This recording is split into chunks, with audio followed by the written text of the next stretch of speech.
ఈరోజు తెలంగాణలో కాంగ్రెస్ ప్రభుత్వం వచ్చి 30 నెలలు అవుతున్నా కూడా ఒక్క నోటిఫికేషన్ అంటే ఒక్క నోటిఫికేషన్ లేదు. దాంట్లో భాగంగా ఇవాళ విద్యాశాఖ మంత్రిగా తన దగ్గర పెట్టుకొని ఇవాళ విద్యా వ్యవస్థను పూర్తిగా నాశనం చేస్తున్న ప్రభుత్వం ఈ రేవంత్ రెడ్డి ప్రభుత్వం.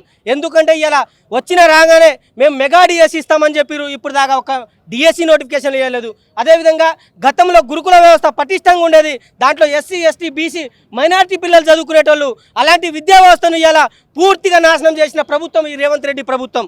దయచేసి రేవంత్ రెడ్డి గారికి ఒకటే రిక్వెస్ట్ చేస్తా ఉన్నాం, ఇప్పుడు దాకా మీరు డిఎస్సిలో టీచర్లలో 2 సార్లు ప్రమోషన్ ఇచ్చారు. జీవో నెంబర్ 108 ప్రకారం 2/3 వంతు ప్రమోషన్ ఇస్తే 1/3 వంతు మా నిరుద్యోగులతో భర్తీ చేసిన ఉద్యోగాలు ఎందుకు భర్తీ చేస్తలేరు? అదేవిధంగా ఇలా జీపీఓ నోటిఫికేషన్ 10,954తో జీపీఓ నోటిఫికేషన్ వస్తే ఇలా 5,000 పైచీలకు విఆర్ఓలతో భర్తీ చేసారు. మిగతా పోస్టులైన మా నిరుద్యోగులతో భర్తీ చేస్తారనేసి 1000 కళ్ళతో ఎదురు చూస్తూ ఉన్నాం, కానీ భర్తీ చేస్తలేరు.